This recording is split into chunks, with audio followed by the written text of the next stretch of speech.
All right, so as I said, I encourage everyone to turn on your video. So I'm talking about representations of p-adic groups and applications today, and I try to give more an overview talk with somehow the idea in mind that you might want to apply it, but not that you're interested in all the details of the groups.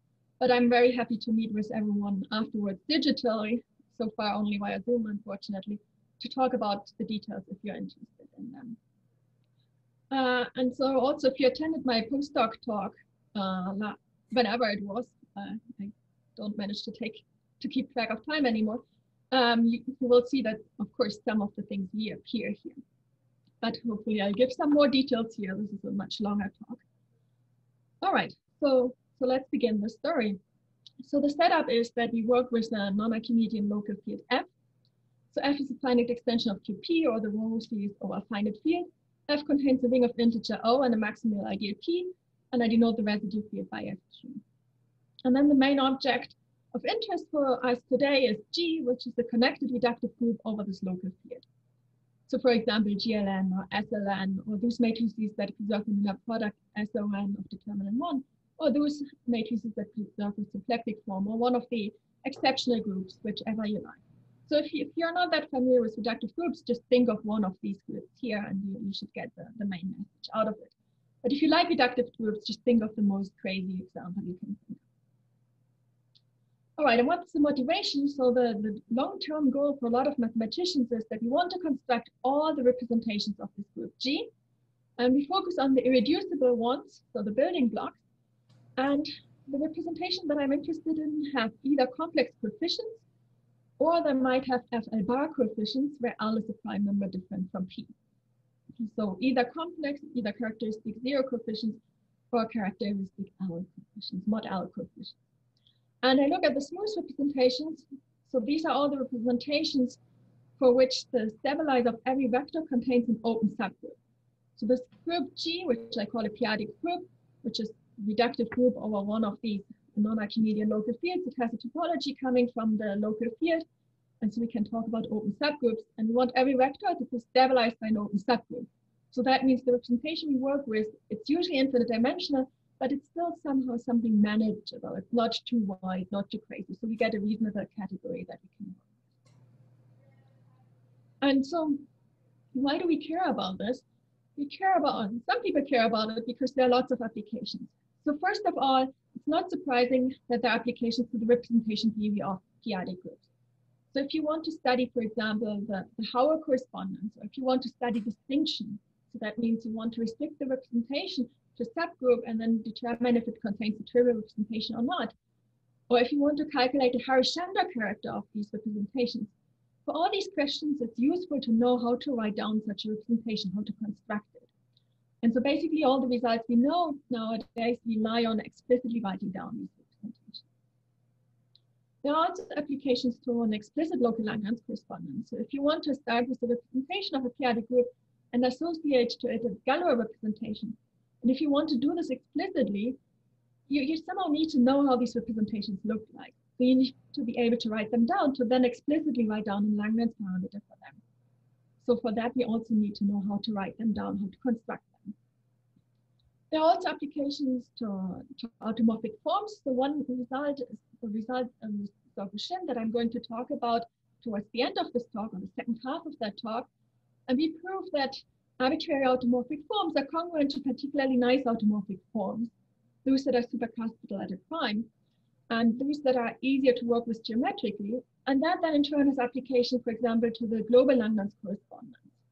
So there are a lot of applications also beyond just the representation theory of local groups, but also to the global setting, the global Lagrange correspondence, for example. I guess it's not so surprising because if you study representations of G of the adults, then if you look at the local components, you get a p-adic group.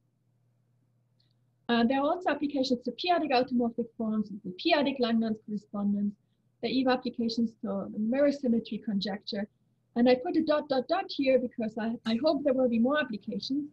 And one goal of this talk is that I want to show you what one can do. Like basically, I want to show you what are the results that I can obtain so that maybe you are able to see that you can use these results to find more applications. So that's one of the goals of this. So roughly speaking, the idea is that whenever you want to deduce something about your representation from just doing something about a compact open subgroup, maybe I'm able to help you. Or if you want to prove something for general groups that you know for GLN, for using explicit representation, maybe I'm able to help you there. All right, so let me now move on to the main motivation, to this goal to construct all these representations. So how do we construct these representations? We know that there are certain building blocks, and these building blocks are called supercuspidal representations. On the model world, which I write in blue, they're called cuspidal representations. So if you are scared of the word supercuspidal representation, just think of it as building block, because that's literally what it is. The precise mathematical idea is that every representation, every arbitrary irreducible smooth representation occurs in the parabolic induction from some parabolic subgroup to the whole group of the supercuspidal representation on that level. And the supercuspidal ones are those that don't occur in a proper parabolic induction. So that means once you know how to write down supercuspidals, you can write down everything using parabolic induction, up to decomposing the parabolic induction. But on the other hand, while it's really easy to write down parabolic induction, it's very difficult to write down the supercuspidal representations, at least it used to be. So this was somehow much more difficult and came much later. So people struggled a bit with that. So let me walk you through what's known and what's not known. So let me begin with what we know. And the first group that people studied was GLN. So it started with work of Howe and Moy more than 50 years ago.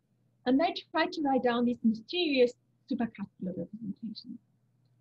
And then around 25 years ago, the problem was fully resolved by Bushnell and Kutzko. They showed how to construct all supercuspidal representations with these complex coefficients. And shortly afterwards, Mary-Force Villa-Russ observed that the same construction also provides, or an analogous construction, also provides all the representations with mod L coefficients. All right, so that was the great first result. So now we can do basically everything for GLN. But how about other groups? So the next type of groups that people looked at were classical groups. So these are fixed points of involutions in GLN. And so the idea is that you can basically use the machinery for GLN and try to make everything somehow compatible with the involution. And using this approach, which is non-trivial to perform, Sean Stevens showed how to construct all the supercuspidal representations in that case. And then Kuinchuk and Stevens showed 10 years afterwards that a similar construction worked for also model. And inner forms for GLN were treated around the same time as the classical groups like the Scher and Stevens. So for example, units in a division algebra. And these are all going back to the construction of GLN and using the setting of GLN. And what I want to talk about today is how do we construct supercuspidal representations, or rather, what do we know about the construction of supercuspidal representations for general reductive groups, so for all groups together. And so in that setting, much less is known, or the story started also much later. So it started with work of Moy and Prasad in 1994, 1996, and they introduced the notion of depth of a representation. So the depth can be either 0 or a positive real number, and it measures the complexity. Or more precisely, I told you at the beginning that every vector is fixed by some compact open subgroup, by some open subgroup, and this can be a compact open subgroup. But this compact open subgroup might be very small. And so what Moy and Prasad did is they defined a filtration of the group by smaller and smaller and smaller compact open subgroups. And the depth is now the question of how far do you have to go down in this filtration until you get a fixed depth. And this is somehow an important invariant that helps us understand and classify these representations.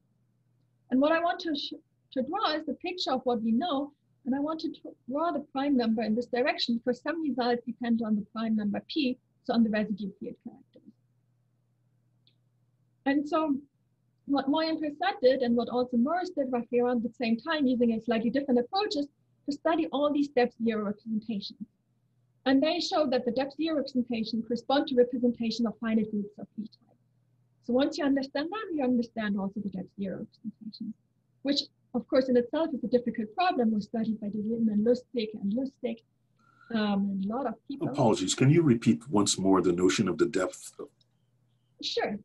Yeah, so the notion of the depth is the measurement for the complexity of the representation. So we know that a representation is smooth. That means that if you have a vector, this vector is stabilized by a compact open subgroup. And now what Moy and Prasad did is they defined the filtration of the group by compact open subgroups that get smaller and smaller and smaller. And so this is the basis of the neighborhood of the identity. And since you know that each vector is fixed by some compact open subgroup, there must be one compact open subgroup in this filtration, this basis of the open neighborhoods of the identity that fixes this vector. Because every open subgroup contains one of the very small ones. And so the depth is then the measure of how far do we have to go down this filtration until we find a fixed vector. And so you do this, you look at all vectors more precisely in all the filtrations if you want to be precise. But that's the idea, that we look for how small is the group that fixes our vector. And there's a notion to make this precise. Are there further questions? So I give a bit more of an idea later about the multi-step filtration, but only briefly. I'm happy to talk more about that later.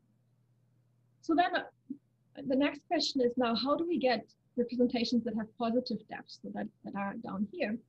And so that started with work of Adler in 1998, who gave a construction of some representations here, which I denote by dots. And JKU generalized this construction vastly. So that means we have now a lot of dots here, which are the representations that JKU constructed based on previous ideas by Adler. And so this is actually the construction that everyone, basically everyone I know, uses nowadays. If you want to show something about representations of p-adic groups, then you usually use construction. Like if you want to calculate character formulas, write down a local Langlands correspondence, study the Hauer correspondence. So this is really the most general today construction we know, which is one that is used very widely. So that means we're interested in actually what do we get out of this construction.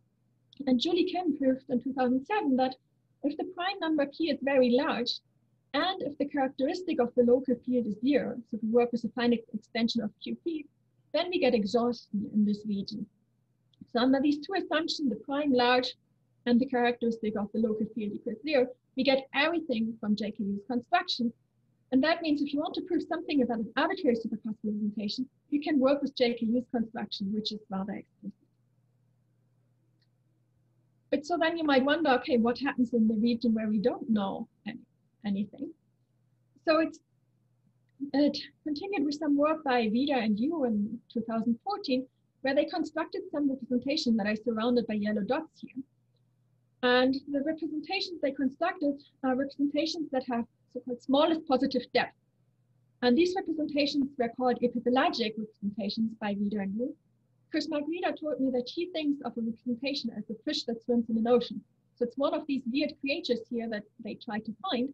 And since they only construct representations that have smallest positive depth, they constructed fish that, or found fish that are close to the surface, so that swim in the epipelagic zone, which is the zone that can be reached by sunlight. And so what Vida and Yu did is they said, okay, take a nice input, which they call a stable vector in the Moy-Prasad filtration. Then they write down a construction, and the output of the construction are these epipelagic representations. But they could only show that the input exists for large primes, so only in this region here.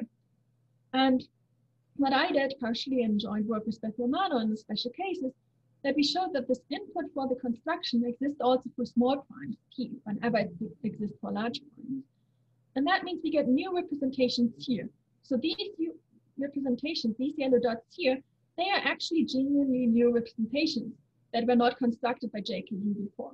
So that means there's something else out there that we didn't know about before. And so that leads to the natural question, what else is out here? So are there more representations out here? And yes, there are more out there. I know there are more out there. And it's my current future work in progress to try to find all the representation, or as many of the representations as possible.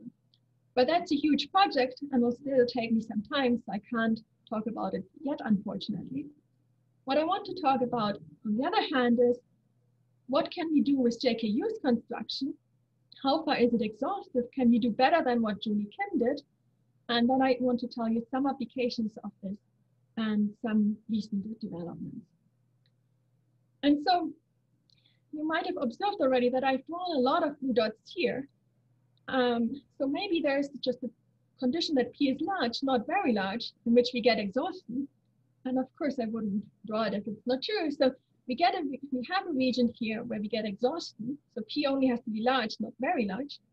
And moreover, there's this unfortunate condition about the characteristic of the local field being 0, which shouldn't really be there.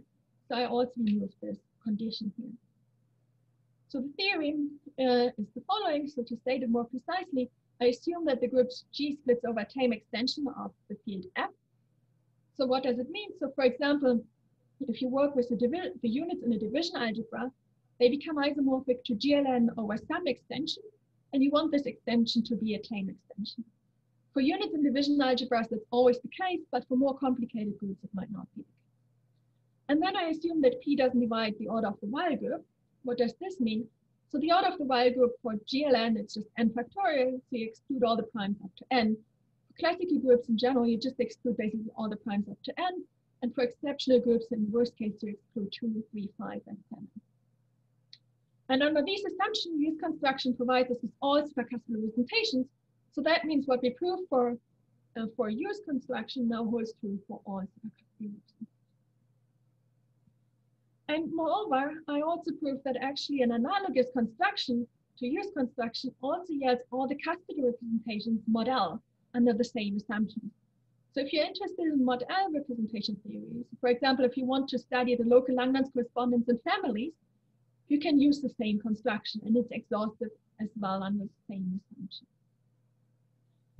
And so one question you might ask is, why do we assume P is large? I showed already there are more representations if the prime P is small. And moreover, I expect this bound also to be optimal in general. I put a little star here because to make this precise, you would have to talk about all types at the same time, and you would have to talk about all inner forms at the same time, because for some non-split inner forms of split groups of type AN and DN and D6, there's some more primes that can be allowed, and the details are in the paper that I put on the archive in January 2008. All right, so that's basically the state of the art that we are at, except there was a small problem. So recently it was observed that use proof doesn't work. So what does it mean? So you gave a construction and proved that his construction provides us with supercuspidal representations. But unfortunately, this construction relied on a reference, and sadly, there was a typo in the reference.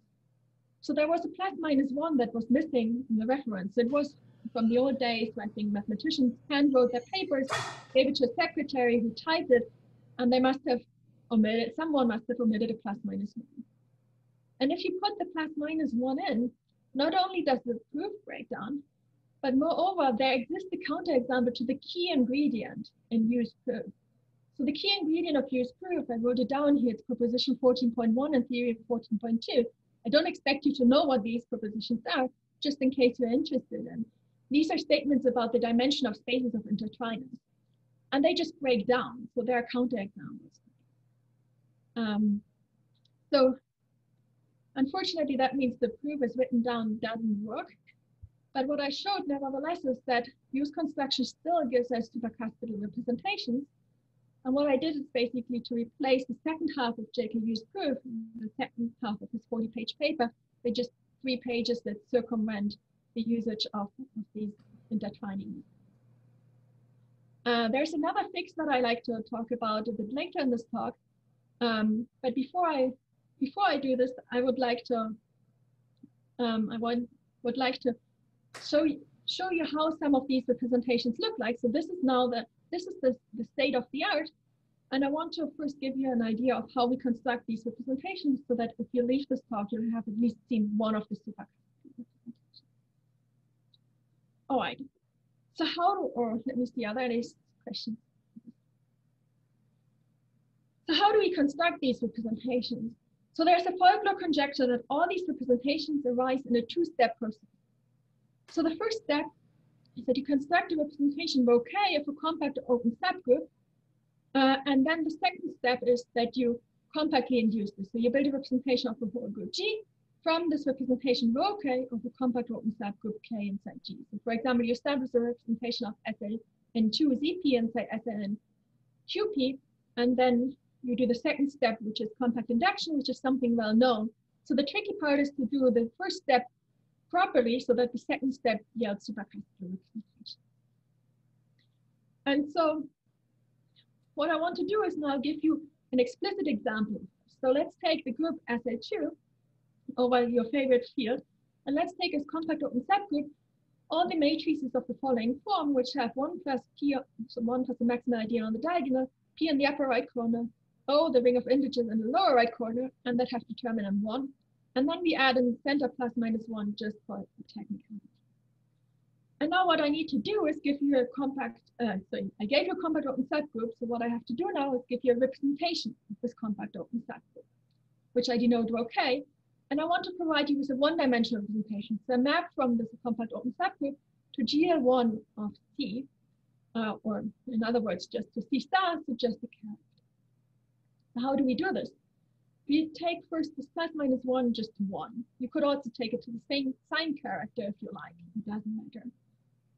And then what's crucial is the question, what do we do with this compact open subgroup here? And this compact open subgroup is actually one that occurs in the Moivre-Passat filtration. So what is this? So I denote this here by an X. So it's a filtration subgroup that's indexed by some X and some depth 1/2. So what is this? So this X here, this is a point in the Bruat-Tietz building. So what is the Bruat-Tietz building? The Bruat-Tietz building is a lot of real vector spaces glued together. In the case of SL2, it's a lot of lines glued together. So it looks like a lot of lines that are glued together. So something like this. So where are the lines? So here's the one real line, a one-dimensional real space. Here's another one, and here's another one, and so on. So there are a lot of real lines glued together. And so this is the building, and the group acts on this building. And if the group acts on this building, that's very convenient because that encodes a lot about the group. For example, if we take a point, let's say we take a point X in the building, then what we can do is we can look at all the elements in the group that stabilize this point. And so if we look at the stabilizer of this point X, this is what I also write as GX0, which is called the parahoic subgroup. This turns out to be just all the matrices with O on the diagonal, O in the lower right corner, and P in the upper right corner. And so that's the parahoic subgroup, which is, I put a trigger here because if you want to be precise, it's not always the stabilizer, but there's an issue of finite index and center, but we can ignore this for now. And then the idea is that if you have a point in the building and look at everything that fixes it, that gives you a compact open subgroup. And that's how Rand Tietz studied compact open subgroups and encoded them in this building. But what you can also do is not just fix the point, but you can fix a ball of radius, say 1/2 around it, or a ball of radius 1 around it, or a ball of radius 1.5. And the larger and larger balls you fix, the smaller and smaller the group gets. And that's roughly the Moivre-Passat filtration. So that means if we look at the point X and look at depth 1/2, so if we fix basically a ball of radius 1/2, what we get is that on the diagonal, we have 1 plus P, and off diagonal, we have P and O. And so I should say this is only very roughly, that's the idea you should think about. The precise definition is slightly different, but the way to think of it is just fixing larger and larger bonds. And then the next group of interest is the one of depth 1, where what happens now is that the diagonal is 1 plus P, but the off diagonal terms shrink to become P squared and P instead of P and O. And you see a pattern here. So the pattern is basically, this is the group we start with. And then in the first step, oh, it froze. Are you still, oh, now it's back. Can you see my laser pointer? Great. So this is the compact open subgroup. And then the way Moivre-Passat filtration basically works, I mean, either you think of fixing larger and larger balls, or you think of changing the diagonal in one step, then changing the off diagonal. And so the next step would be to change the diagonal again, then you change the off diagonal again. So that's another way to think of it. You change the diagonal and the off diagonal. And basically the point in the building tells you at what depth you change these off-diagonal elements. So the root groups more precise. And so now the construction of representations usually often uses the small perceptive notation, at least the construction by JKU. And so the idea is we start with one of these groups, and now what we could do is we could just mod out by the next group. And so that's what we do. So I mod out this group by the next group now. So let me write this on the next slide. So I mod out the group as step 1/2 by the next one. I wrote 1/2 plus because everything actually is indexed by all positive real numbers, but most of the groups are the same. So 1/2 plus is the same as step 1 because all the groups in between are the same. It just means the next rotation section. And if you look at the quotient, so the only thing that's different are the off-diagonal terms. So this quotient is nothing else than just FQ on the off-diagonals under addition. And so now we mapped our compact open subgroup to just this finite matrix group. What can we do with it? We can take an element AB and just send it to A plus B, which is an element in a finite field of Q elements. And we can just map this to the complex numbers. So for example, FP could be just mapped to the P fruits of unity. And now if we combine the whole thing, if we go all the way from the compact open subgroup to C star, that's how we get a character. And this is the character rho K. So that's how we get a representation of this compact open subgroup. And now the next step is just that we perform compact induction. So we look at all the functions that transform on the right, on the left via this representation rho for any K that's in this compact open subgroup and that are compactly supported. So this is an infinite dimensional vector space. It's basically the space of functions on G mod K, except that K transforms via this character. And that's a supercuspidal representation via right translation. So that's a particularly nice one. This is actually an example of an epipelagic representation. It's even an example of a simple supercuspidal constructed by Gross and Wieder earlier. And so if you want to think of supercuspidal representation, that's just an example you can keep in mind. And if you want to perform JKU's construction, the idea is that instead of just one compact open subgroup, we take a lot of compact open subgroups. So we take the group and take Levy subgroups and compact open subgroups of those Levy subgroups, or even twisted Levy subgroups. And for each of those, we take a character, and then we glue everything together. We build a large compact open subgroup out of all the small ones and glue all the characters together, enlarge the representation slightly, put in a depth 0 piece, and then induce. So it's roughly the same idea, but just much more complicated. But again, we just have a huge space of functions that we work with. Except that this rho K in general will no longer be a character, but a much more complicated. All right, so that's an example of how they look like.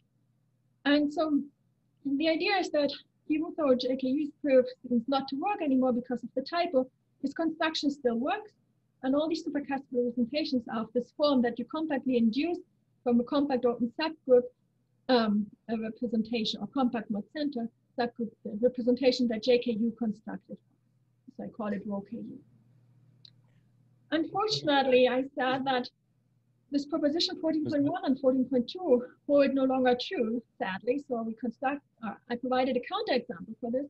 However, this is very important for some applications, not just to fix this proof. Because it's, can I ask you a question? Yeah. Sorry? So his mistake was based on some computational error by transcription. Are his representations not supercuspidal, or they're not representations?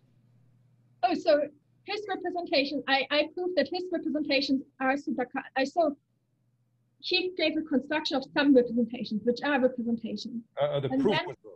He needed to prove that they are supercuspidal, or more precisely, they are irreducible and therefore supercuspidal.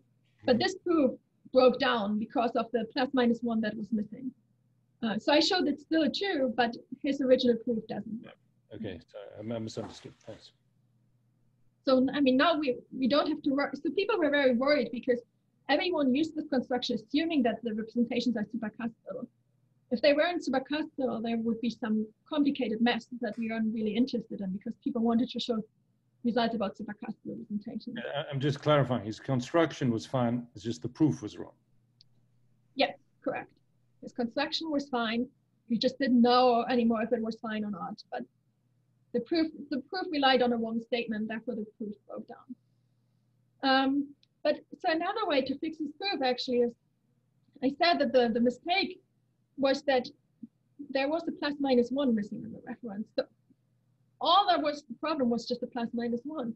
So another natural idea you could think of is, why don't you just get rid of the ±1, or rather put it in artificial? And that's what I did in joint work with Tasha Kaleta and Lauren Spice.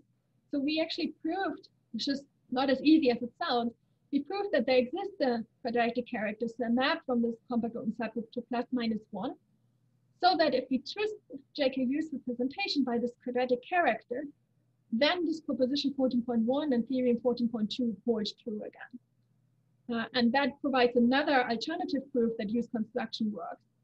Of course, this proof is much longer because it uses the 40 pages of JKU and then another, 20 pages of our joint work. But the reason I'm telling you about this is because there are a bunch of applications. So not only do we get that now this twisted representation gives a supercuspidal representation, but also this character appeared quite often beforehand. So a lot of people tried to prove various results, and whenever they tried to prove it, there was suddenly a ±1 in their way. And so then they either tried to twist it away, or they said, okay, we have to just insert it in some way. And somehow it just didn't look natural. And our hope is that our ±1 will basically fix it, and that this new construction by twisting use initial construction by ±1 is the more canonical one. And so, for example, Lauren Spice, he gave a way to calculate the Harshchandra character formulas for these representations, but it relies on the assumption that we can twist this ±1 away in some sense. So he had an assumption in there. And now that we show that this character exists that can twist everything away, hopefully Lauren Spice will be able to write down the character formulas for us. It was also necessary for Tasha Kaleta to write down a local Langlands correspondence for non-singular representations. Maybe Tasha will talk about it in his talk a bit more. Another application is also that in order to show that the local Langlands correspondence for regular supercuspidal representations that Tasha Kaleta wrote down satisfies all the desired character identities that a Langlands correspondence should satisfy, it's also necessary to work out this character. And we hope that there are also applications, for example, to Hacker algebra identities, because these usually rely on this proposition 14.1 and theorem 14.2. All right, so that's all I wanted to say about the representation themselves. What I want to do now is change gears and show you how to use results about representations of p-adic groups to get, for example, applications to automorphic forms. So this will require some new results. So let me talk a bit about types for that purpose. So what is the theory of types? So the idea of types is to obtain information about a representation by studying representations of compact open subgroups. So that's why I told you, if you want to know something about your representation, know something about a compact open subgroup, maybe I'm able to help you. And so if you know a bit about types, you might know, or if you know about Bernstein blocks, you know that the idea might be that a type should single out a Bernstein block. So if you don't know about Bernstein blocks, it doesn't matter too much. So basically the idea of the types that people are most interested in that case is the type that describes basically one supercuspidal representation, so that you can construct one supercuspidal representation. Or in general, for those who know Bernstein blocks, to pin down precisely one Bernstein block. So that's what people usually do when they construct types. And all the results that I showed before about supercuspidal representations, about the existence of them and the exhaustion, actually works for types also, for types for Bernstein blocks. But if you study these types, and if you use, for example, use construction, they become very complicated. So this rho K, this compact open subgroup with the representation rho K, they become very difficult. And usually this rho K is not one-dimensional, but it's higher dimensional. On the other hand, for applications, for global applications, for example, it's much more helpful if this representation rho K was just a character. Like the example I showed you before, it was a character, but in general, it's more complicated. And so the idea of the types that we are actually studying is to relax a bit the condition on the type, not to single out single supercuspidal representations, but several supercuspidal representations, so that on the other hand, the rho K becomes much nicer, so the representation of the compact open subgroup. So, sorry if this was a lot of words without, oh, there was a character. Okay, Tasha answered it. Or is it, okay, let me look at the question later in the chat if it's still necessary. So what is the supercuspidal type? So a supercuspidal type now just means we take a pair consisting of a compact open subgroup and the representation rho such that this detects supercuspidality. So more precisely, if we have an arbitrary adducive representation pi, and if we restrict this representation pi to this compact open subgroup K, and it contains the representation rho, so in other words, if the space of homomorphisms from rho to K, from rho to pi, as a representation of K is non-trivial, then this representation pi is supercuspidal. So that means we can detect supercuspidality by just looking at the restriction of pi to K. And so one example of these types is, for example, the group G being SL2 as before, K being this compact open subgroup, this time without the plus minus one, and the rho K just being the character from before, just restricted to this compact open subgroup. And so this doesn't give us the supercuspidal representation anymore. It doesn't pin down one, but it pins down two, because now this plus minus one that I put in earlier, this could be either the trivial character or the sign character. So this type doesn't pin down one, but it pins down two. And it tells us that if something restricted to K contains rho, it's supercuspidal. And so more precisely, the supercuspidal types that we were interested in, they, as I said, they should be characters, but they should be slightly more complicated. So let me show you the definition and walk you through, but let me also maybe say a word that, so the reason I write down this definition for you explicitly is just to basically give you an idea of how the things look like. And maybe in case you need something like this, you recognize it. But if you don't, I mean, you don't have to remember the details for the rest of it. So we call this type that we use an Omni supercuspidal type. And we introduced this type just with the idea to construct congruences between automorphic forms.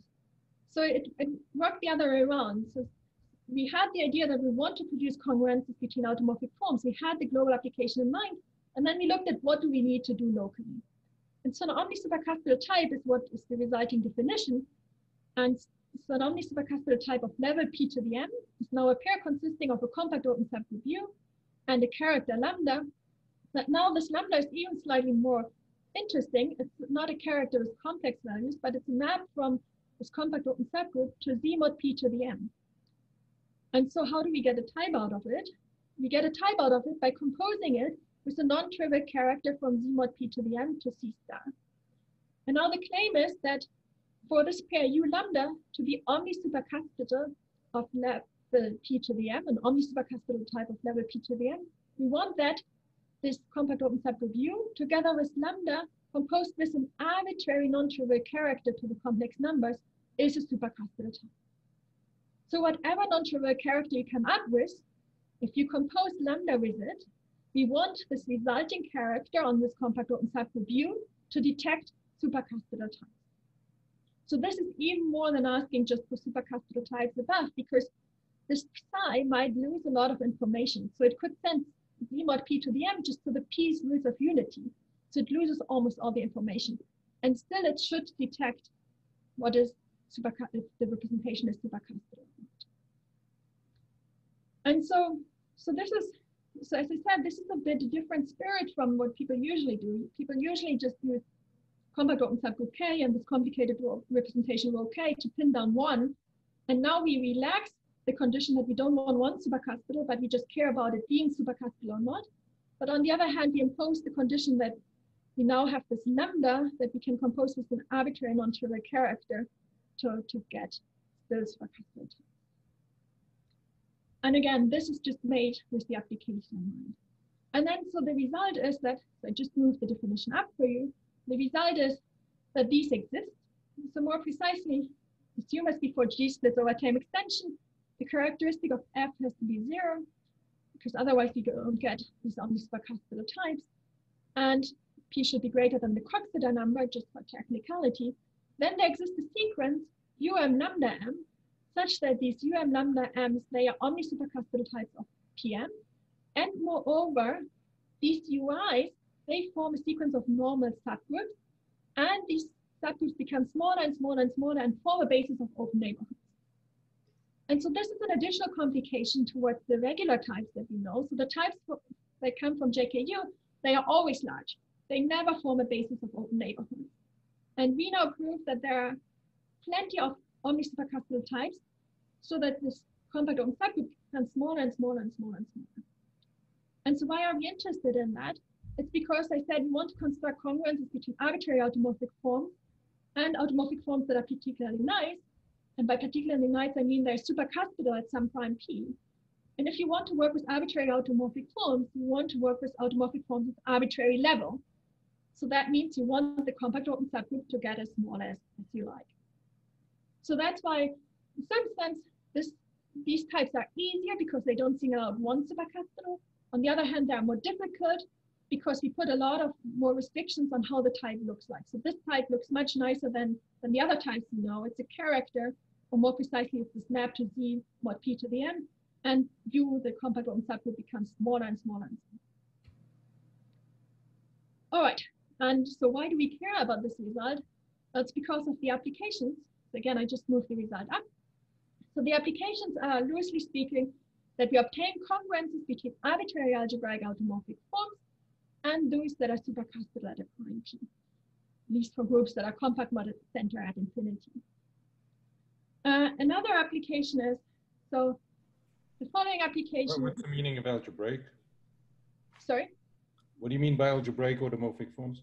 So if I have time, I'll write down explicitly what I mean, but I can say this already now. I just mean functions on the, so you take G of the adults quotient out by G over rational numbers on the one hand, quotient out by maximal, or quotient out by some compact on the other side, and quotient out by the connected component of the real parts. That's a finite set, and you just take functions on that to say ZP, and then you can construct congruences. And these congruences are modulo the same P. And so these congruences, if I have time, I'll tell you afterwards what these congruences are. They are congruences on the one hand, these algebraic automorphic forms, mod p to the m for arbitrary m, that comes from this m here. But on the other hand, you take a space of automorphic forms that's valued in a slightly different ring, and then quotient out by something appropriate. So it's not congruences on the nose where both are valued in ZP or Z mod p to the m, but the other ring is slightly different. I'm going to write it.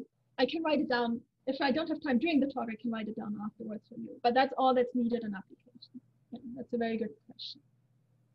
It's the same spirit that Peter Scholze used to construct congruences.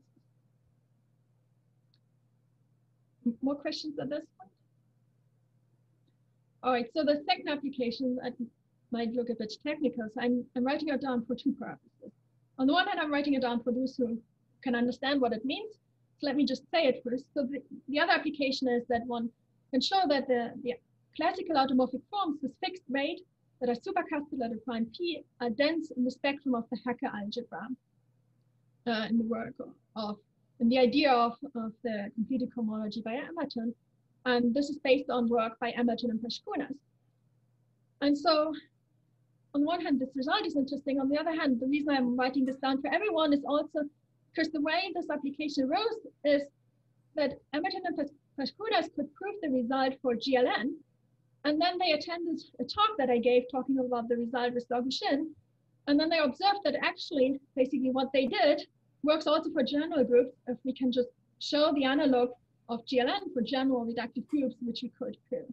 So basically, if you're able to prove something for GLN where you use the explicit representation theory of GLN, maybe I'm able to help you to prove it for general groups. So that's what happened in this case.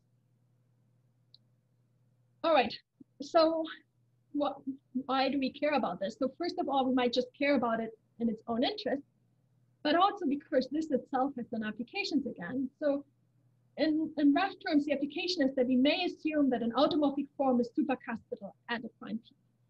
What do I mean by that? So for example, if you look at the global Langlands correspondence for GLN, the way it worked is that first it started with work of Clausel in 1991, and he started with a nice automorphic representation of GLN, and he assumed that this representation is essentially square integrable at some prime p. So what does essentially square integral mean? It doesn't really matter what it means, but important is that this is implied by being supercuspidal.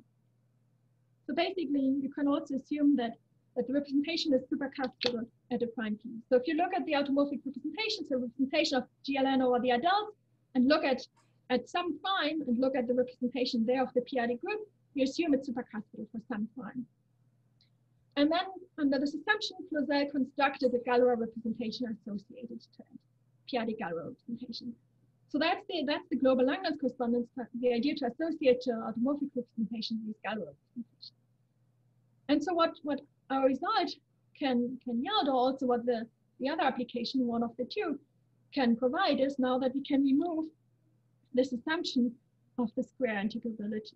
Oops, that didn't work.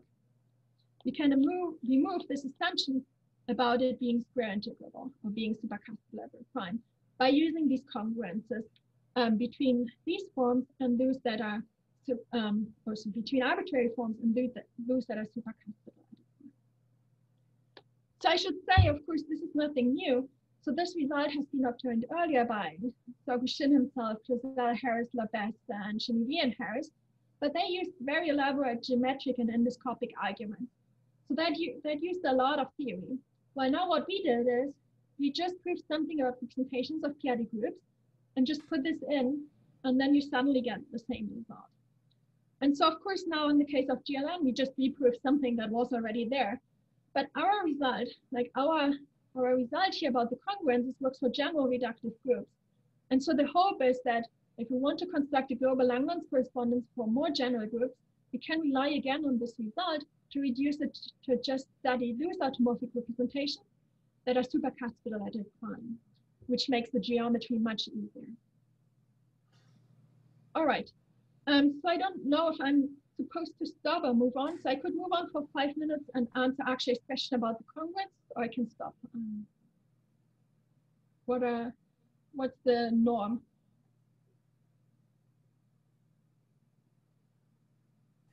I think you can take your pick. Well, we do normally go till 3, so you have 10 more minutes. We go to 3 and not 10 minutes before. Okay, great. Oh, yeah. Then you get the addition. So, okay, then let me answer the question of actually what do I mean by the congruences? So, and also by Peter Sarah, what I mean by automorphic forms. So G is now a connected reductive group over Q, such that G of R is, let's say, compact for simplicity. And now A denotes the adults over Q. Again, I mean, I'm just assuming Q for simplicity. You can work with other number fields, I mean, any number field you like, or totally real fields because of that condition that the real points are compact. And then U upper P should be a compact open subgroup away from P, so compact open subgroup in the restricted product over G of Q alpha not equal to P. And then U lower P is the compact open subgroup of G of Q. And so what do I mean by algebraic automorphic forms? Just mean functions on the stable coset G of A mod out by GQ on one side, mod out by the compact open subgroup on the other side, and the connected component of the real points. And we can map them to a ZP. So these are the algebraic automorphic forms with ZP coefficients on the one hand. And then the algebraic automorphic forms that I want to use to construct the congruences are valued in this ring AM, where AM is the following ring. So it's just the power series over ZP, where we mod out by this polynomial. And what is this polynomial here? So this polynomial is just 1 minus t to the p to the m divided by 1 minus t. So in other words, it just means we attach the p to the m roots of unity except for the trivial root of unity. And so why are we interested in this ring? So the idea is that if we take this ring AM and mod out 1 minus t, what happens? So if we mod out, if we set t equals 1, we get rid of this t here, and all these t here's become a 1, so we get p to the m times 1. So that means the ring here becomes isomorphic to Vp mod p to the m. And that's the congruence that we use to construct these congruences, and that's what's actually needed for application. So let me introduce the second type of automorphic forms now. So I said we work with this interesting looking ring. We now take an action of UP on this ring. And then the automorphic forms that we consider are these with coefficients in AM. And now we don't mod out by UP, but we ask U lower P to act via this representation, via this action on AM. So we look again at functions on the double coset, now valued in the ring AM, such that UP gets pulled out via this representation. And so why does this help? So this helps now because this allows us to construct these congruences. So that, again, we assume that P is greater than the Coxeter number. Then the result is that there exist these compact open subgroups, UPM, one for each M that acts on AM, so compact open subgroups of G of QP acting on the ring AM, such that we get this congruence here. And this is the congruence, as I said, that's sufficient for applications. And so obtaining this congruence here is actually pretty easy so far, because I showed you that ZP mod P to the M is congruent to AM mod 1 minus T. So the way to obtain this congruence would be just simply by asking U lower P to act trivially on AM, because then these two spaces are isomorphic, just easy to see because these are just spaces of functions on the same double coset. But that would be boring. I advertised it by saying that we can construct congruences between arbitrary algebraic automorphic forms, which are these objects here, and automorphic forms that are supercuspidal. So the idea is now that these automorphic forms should be supercuspidal at a prime P. And so that's the third condition that we want these compact open subgroups to satisfy. So if pi is an automorphic representation contributing to the space of automorphic forms with coefficients in AM. So what does it mean? So we have the space of automorphic forms with coefficients in AM. We can tensor this up to QP bar. If you tensor AM up to QP bar, all these roots of unities just become roots of unities basically. So you become just you just get a sum of QP bars. So this is just a sum of spaces of automorphic forms with values in QP bar. And if you now have a representation pi, an automorphic representation that contributes to the space, so that means, what does it mean? It means that we take an automorphic form in the space, we can act on it via translation with the group of over the adults, with G over the adults. This creates us a big representation space, and pi contributes to it if pi lies in this space, in this big representation. And we want any pi that lies in this big space of representations, so any automorphic representation that's generated by one of these automorphic forms to be supercuspidal at the point P. And this is really coming out of the definition of being omni supercuspidal. You might remember that there was this condition that if you compose this weird map to Z mod P to the M with any character, it detects supercuspidality. And that's precisely appearing here, because if you went home and did it as a homework exercise, you will realize that if you write out what the space is, it's basically just the space of automorphic forms where UP will act via lambda composed with one of these arbitrary characters. So that's really, it's a homework exercise. And so then the additional condition that we also impose is that these UPs should become smaller and smaller and smaller, so they should form a basis of open neighborhoods, because we really want to recover all the automorphic forms here of arbitrary levels. So we want the UP to become arbitrarily small. And I should mention that the special case, so the case where the p-adic group is GA2, that's already due to Scholzen. And so the last bit of information is that I secretly put in plus Hecke algebra action here. So the whole isomorphism behaves well with respect to the Hecke algebra actions. You get an isomorphism of the Hecke algebra actions. And that's actually what you use in applications. You really use the Hecke algebras and not these spaces of automorphic. All right. So that's just to show you, I mean, this is one big application. That's how you can get from representation of p-adic automorphic forms to prove something about automorphic forms to get results for the global Langlands correspondence. And so before finishing this talk, let me just sneak in some small advertisements. I just would like to advertise a postdoc position that I hope to be able to offer next fall. So if you're interested in, please consider applying. Please feel free to reach out to me. It will be a very nice position without teaching load. You're of course welcome to teach if you like. But, yeah. Oops. Let me stop here. Thank you.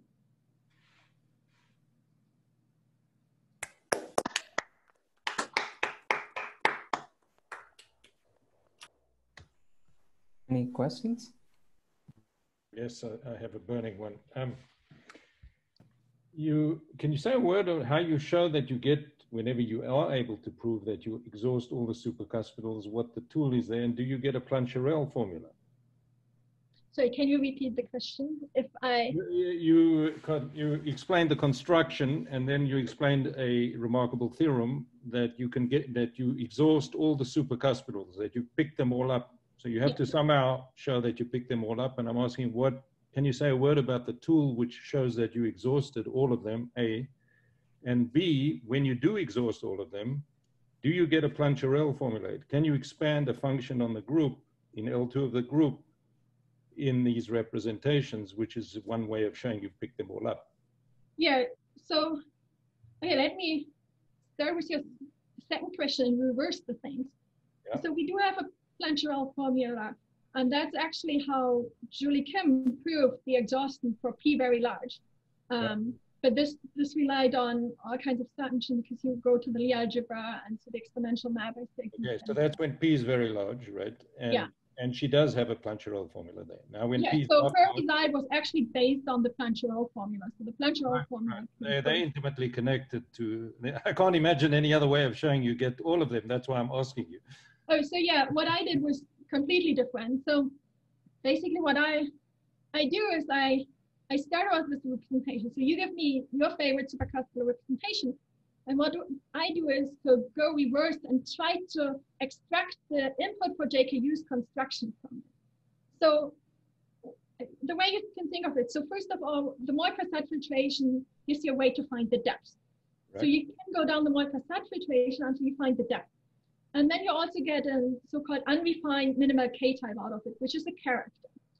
And so in particularly nice situations, so for example, in the example I showed, the character determines the whole representation, and you're done. Or in the depth zero representation, the depth zero case, you get the depth zero representation, I mean, you get the representation of the finite Lie group, and you're done. But in all other cases, what usually happens is that you go down in the Moy-Prasad filtration, find the depth, find the character, but this character, if you induce this compactly, you just get a huge mess, much more than you want. So what I do is now I refine this vastly. So I now construct this, I look at a smaller group. Basically, I look at the part of the group where this character doesn't give us enough information. And then on the smaller group, I restrict my representation to the smaller group. And on the smaller group, I again look for something like a modified depth there. And then find this modified depth, which is not as deep as the other one, but it's slightly higher, which gives me another character. But I have to do it in a way so that everything is compatible with what I did before. So I had earlier the depth and the character. Now I find a modified depth for a twisted Levy subgroup and a character for this twisted Levy subgroup. And then I keep repeating the step until I exhaust everything and add at the depth zero piece, and then add a depth zero piece to it. So I basically recover backwards all the data for the input for JKU's construction, which on the other hand, it's like the depth is very easy to find. It's easy to prove it exists, but finding the next constraint depth is very difficult, because while you want to find it, you don't want to destroy what you already know about the other depths in the character. So that's why it's getting so complicated. And then in the end, you want to prove that all these elements are sufficiently regular and satisfy all the conditions you need for be an input for JKU's construction, so that you actually can get a representation from it. So it's a much more hands-on approach in some sense, much more explicit, but very intricate. So I wasn't clear whether you get a Plancherel formula in your cases as well. I don't know much about Plancherel formulas, I must admit. Okay. I can look at it afterwards, sorry. I'm just, it's the methodology in which you explain. Thanks. I mean, not out of my group, but yeah. I think this Plancherel formula is a general result that should hold in general, but I should know more about it than I do. Sorry. I see Erez has a question. Why doesn't he ask it? Unmute yourself.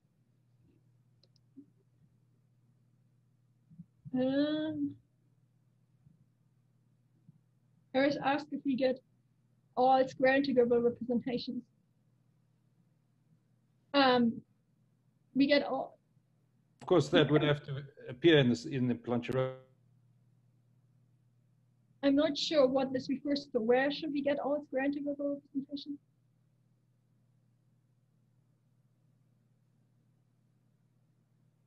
Oh, I mean, my construction or use construction gives us supercuspidal representation. So whenever you're in a setting where this is equivalent, then yes, otherwise, no.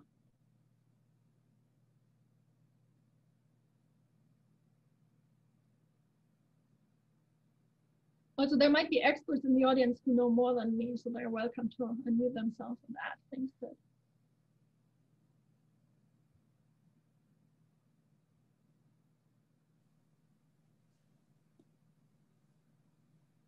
Can I ask a question about this picture that you have up here? Sure. So I guess I have two separate questions. The first one is, I think you explained to us what P large means, but yeah. What does it mean for P to be very large? Like how big should I think? Oh yeah, that's a good question. The simple answer is it's difficult. So Julie Kim basically said that certain conditions should be satisfied. For example, like the exponential, or basically it's about the exponential at being sufficiently nice so that you can work on the Lie algebra. And so first of all, it's difficult to really make it precise. But to give you an example, so for example, for GLN, on the one hand, P has to be larger than N. But on the other hand, if F has absolute ramification index E, then the prime has to be also larger than E. And more likely, the prime has to be larger than something like N times E. But so the most important thing is that the prime, the condition on the prime depends on the field F. So if F, the local field, is highly ramified, then the prime P has to be very large. So then this very large is really a severe restriction. So that means you really have a severe restriction there. And it doesn't just depend on the type of the group, but it depends on the field. Yeah, thank you. And the other question is, so you deliberately drew fewer dots at small primes. Is that because this construction somehow doesn't spit out things, or because there's just more stuff missing? Both. So JKU's construction works whenever the group is tame, but JKU's construction relies on tame tori, basically. And so basically, roughly speaking, you can only deal with the tame setup. And as soon as you have a wild torus, I expect you can get representation from the wild torus that JKU could not get. And I showed in the result that I put on the archive in 2018, basically that if P is small, there exists wild tori. And that's why there should be much more out there. So you still get something from JKU's construction if we are lucky. Sometimes we get nothing. It depends really on the situation. There are also a few more restrictions that JKU imposes. That means that in some cases, we just don't get anything because generic elements in his setting and his sense don't exist there. So yeah, the answer is both. You still get something, but it's far from everything.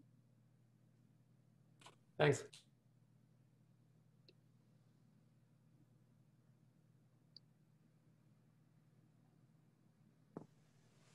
Can I ask, in your exhaustion result, is it optimal? Like, is it necessarily false for wildly ramified groups? So as I alluded, so if you don't just consider supercuspidal representations, but also types, like a construction of types at the same time, then I expect my result to be optimal, except, as I said, for some specific non-split enough forms of the split group of type AN, DN, and E6, I think. Simply because in this settings, there exist these wild tori, and I expect that we can construct representations from these wild tori. Was that your question? Does this answer your question, or did I misunderstand? Yeah, that was. I just asked because, like, I guess I know, like, the only wild groups that I know are like Bay restrictions, but in that case, it kind of obviously follows from the tame case. So I don't. Just kind of wondering what the counterexamples look like. I mean, already for SA2 and P equals 2, I think Oh yeah, but I'm still gonna let P not divide the order of the Weil group. I just letting my group potentially be wildly. Sorry. And then I misunderstood your question. So what do you mean by small? So P small means P does divide the order of the Weil group. Yeah, I still impose that, but I'm potentially gonna let G be wildly ramified. Oh, but then JKU's construction just doesn't give anything because JKU's construction only works for tamely ramified groups. Oh, I see. Okay. So he starts with let G be a tamely ramified group. And then Okay. If there are no other questions, let's thank the speaker again.